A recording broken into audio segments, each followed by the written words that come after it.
This is Danny Flexen here for SecondsOut. Delighted to be joined by the Romford Bull, Johnny Fisher, who went to 3-0 on Saturday night. Johnny, how you doing?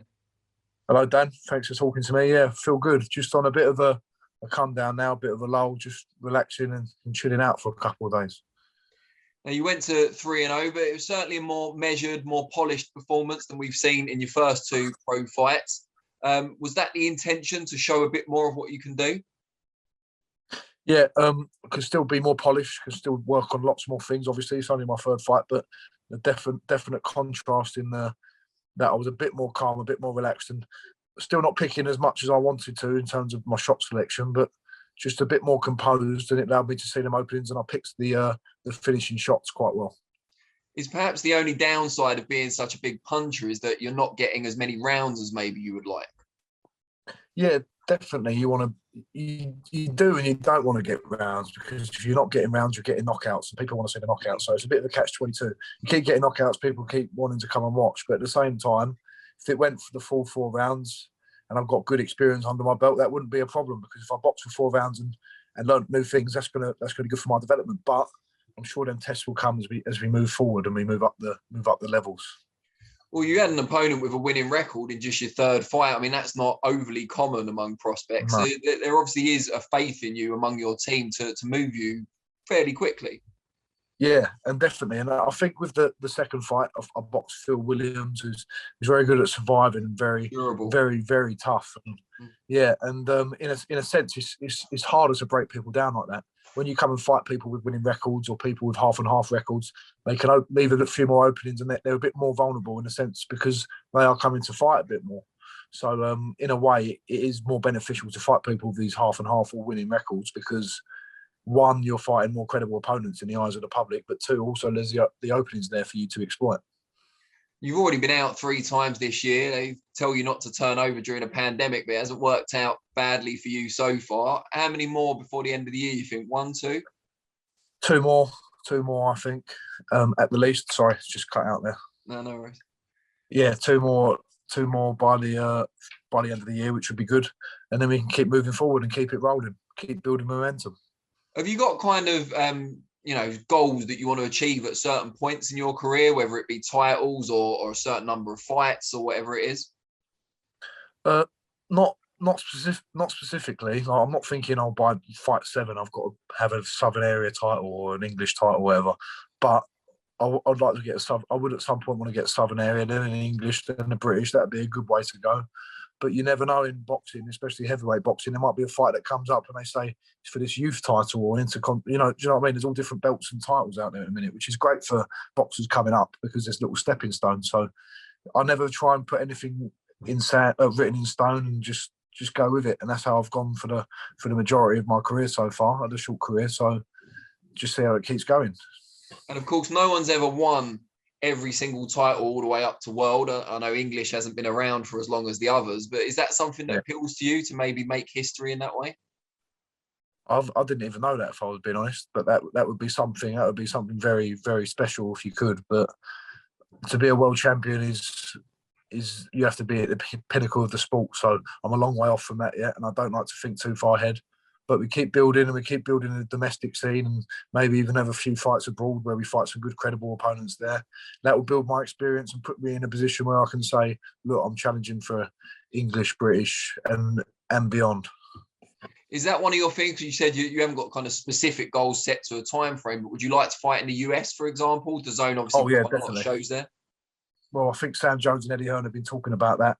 Hopefully, quite soon I could be doing that. I'd love to fight in America. That would be fantastic. In Vegas, that's a dream of mine, to fight in Vegas, to fight in Caesars Palace or the MGM Grand or something like that. That'd be brilliant. Great stuff. Now, I wanted to ask you what you made of the other heavyweight fights on the show on Saturday night. We saw Alan Babich dish out a bit of a beating, I think it's fair to say, to Mark Bennett. I don't want to call it a savage beating. It's a bit cringy, but I just have. And they finally pulled him out at the end of round 5. What did you make of that one? I thought it was just entertainment value. It was brilliant. As Eddie Hearn said, it did go a bit Weatherspoons at times, but people don't mind watching Weatherspoons bust ups like that, because 2 big two big guys having a go is brilliant. And I think Mark Bennett deserves some credit because he's stuck in there. He's tough. He's a soldier. He's got that mentality. He kept answering back and he didn't give up. And it was up to his corner to pull him out. So credit to Mark Bennett because the ferocity of Alan Babich was on full display. And no one was talking about you being raw after that fight, to be fair. No, yeah. After that fight, when you look at that was proper playground, but after the pub, sort of proper raw fighting. So nothing wrong with that. It's entertaining to watch. Good stuff. And we also saw Fabio Wardley retain the English title against Nick Webb. Only lasted a round, but very entertaining for a one-round fight. Definitely very entertaining. At the beginning of it, I was looking at it thinking, Fabio's under a bit of pressure here. There's nice cuffing right hands from Nick Webb coming over the top with that high guard and coming down on Fabio as he bends down, but he turned it on. I like Fabio. He showed he's got that grit. He's got that champion's mindset. Turn it on when you need to and dig deep. And he dug deep and he turned the tide completely within a round. Really exciting to watch. I like Fabio. I couldn't help but think, yes, Fabio, great win there, mate. That's what I thought. And do you watch a lot of the other fights in and around domestic level, even if you're not on the same show? And do you use it at all as a measuring stick to where you're going? Yeah, definitely. I look at the other up-and-coming prospects, other people who are above me, people who are coming up as well. I think it's really important because you put yourself in a context and it makes you stay grounded and know where you are in yourself and what position you're in. So it's very important to watch other domestic level fighters and other fighters in other countries as well. And you've done a lot of sparring previously with Joe Joyce, of course, Daniel Dubois, when you were both under Mark Tibbs as well. In more recent times, who have you been doing the majority of your sparring with? Fabio, I've done quite a few rounds with for this camp. There's another guy called Alois who's coming up, very good amateur, England amateur, cruiserweight, but only young, 18, 19 years old, very ferocious, good preparation for this fight. Obviously, as you said, Daniel Dubois, Joe Joyce have done some more rounds with as well. So it's that same sort of mix of the Joyce, the Dubois, the Fabio Wardleys. I've done a lot of work with them guys, and I think that's really going to stand me in good stead. And it's about translating that sparring form into the boxing ring when under the lights, in fights when it matters. That's going to be the real challenge for me. What are the things that you feel you still need to work on, having watched back your performance? I've really still need to show how good my jab is because I haven't really shown it. Danny Whittaker, part of it is he's got really good like head movement. He's quite elusive. He knows how to survive, and he was trying to frustrate me a little bit there. I did adjust and started jabbing the body a bit, and that set up that attack that I've done to his head with the right hand over the top. But I'd like to do that, but it's all going to take time. It's not going to happen overnight. Got 3 fights in. I've boxed about 5 rounds in my professional career, so I need more time to settle down and be comfortable with my boxing skills as well, and not just show my power. Now, how long will you have off from the gym now? I know you haven't got a date yet for your next fight, but how long usually will you have off between fights before going back in? I'll probably end up going back in. I'm back in the gym tomorrow, looking at we've got a seminar coming. Someone delivering a seminar like a doctor who's good with nutrition and stuff like that. So I'm just going up, not training, but just going in around the boys. I do miss it. Like, even now, I love being in the gym and just being around the camaraderie of the gym as well. But proper training, I'll probably be back Friday, Saturday, if I'm being honest, or Monday at the latest next week. But I'm going to enjoy a nice bit of junk food in the time being. Well, you mentioned nutrition there, and he's obviously going to come and give you everyone in the gym a bit of an education on that. But how much of a focus is nutrition for you? Because you're in the only division where you don't have to make a weight limit. Yeah, well, especially for this camp, we've made a few adjustments in my eating pattern, like the times when I eat, the amount I eat, how much I eat, and break down into different meals, trying to eat more often but less food. Like, instead of eating one massive meal and then having a few hours off of not eating anything, it's about smaller portions and breaking it down. It is still really important, and I think it's the type of protein you get in, not just always red meat, not always just fish, having a balance. That's one word we've said a lot with Mark Tibbs and Sonny Cannon and my nutritionist Paul Parker. It's about balance, and it's about refining everything, not just refining your boxing skills, but refining how you approach food as well. And I love my food. My dad loves his food. We're a family of food lovers, so it's just about, I'm big and strong because I eat a lot, but it's about refining that and professionalising that, and that's something we can build on every camp. Yeah, I mean, I know you love your food. How have you been adapting to kind of little and often rather than big meals? I think it's helped when you've got when you're in camp, when you've got training twice a day, because you can base it around that. You can have your breakfast and you have a little meal as soon as you finish training, and then a couple of hours later or an hour later, you're going to eat again. So if I'm eating 5 or 6 times a day, trying to get 6,500 calories in, they aren't small meals. They're still big meals. It's just that I'm not loading up and having a 2,500 calorie meal. It's like a 1,000 calorie, then another 1,000 calorie. Then so it's for a normal person. It's probably like eating normal meals, but I'm just having 6 of them instead of 3.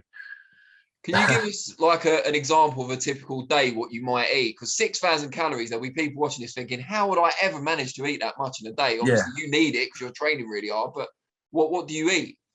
Well, if I'm sparring on a day, if it's 6,500 is if I'm training twice a day. So if I'm sparring in the morning, I'll make sure I have something like something that's quite fast to digest. So you have some pancakes. It doesn't have to be that. It doesn't sound that healthy, but pancakes and a bit of fruit, maybe some eggs instead. But something that's got a lot of carbohydrates in it. So that's going to have a lot of calories in it itself.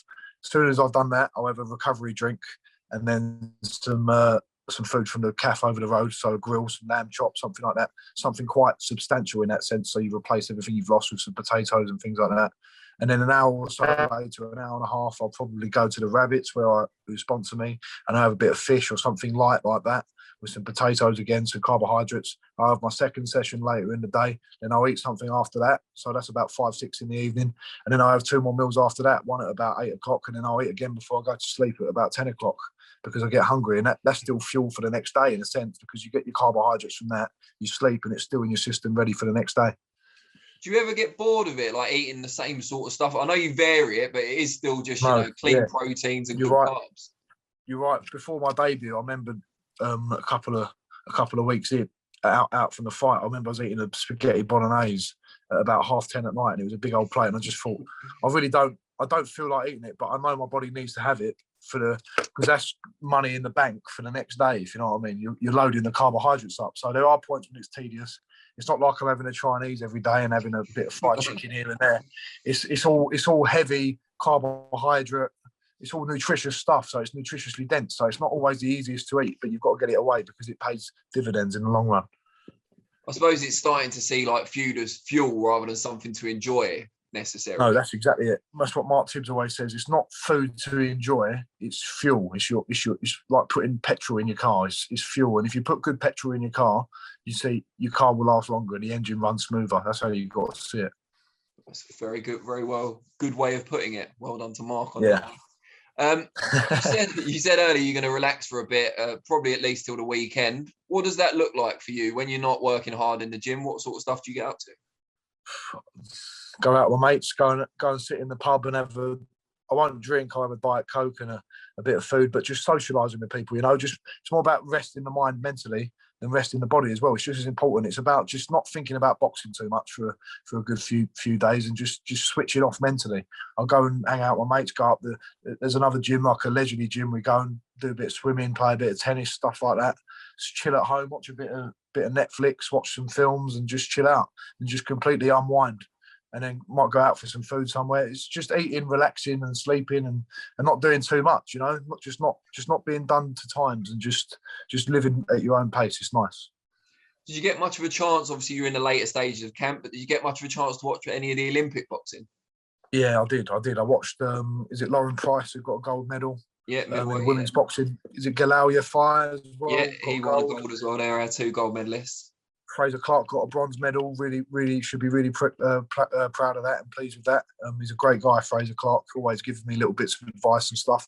We've had the most successful GB boxing team for a little while, I think, in terms of medal haul. So it's been brilliant to watch. I've watched all the Olympics. I love watching it. Before you go to bed, you can get the roundups and stuff like that. I've really enjoyed watching it. It's been brilliant. And you said you like to play a bit of tennis in your spare time. Are you any good? No, I'm not very good. I used to have lessons. I've got an all right forehand, but my backhand game is just non-existent. So I'm like one of them players who's trying to hit it to one side the whole time, so I can keep it on my forehand. But my mates are pretty good, so they'll be rinsing me later on when they're beating me, saying that they can get the better of me at tennis. But as long as they don't try and box me, they'll be all right. Yeah, well, you can always get your own back if they get too mouthy, I suppose. Brilliant. Well, it's been great to talk to you. Gym, yeah, get them in there. Yeah. Right, it's been great to catch up with you. Really appreciate it. And yeah, when your problem, next Dan. fight's announced, we'll do it again. 100%, Dan. Good to speak to you, mate, and I'll see you again soon.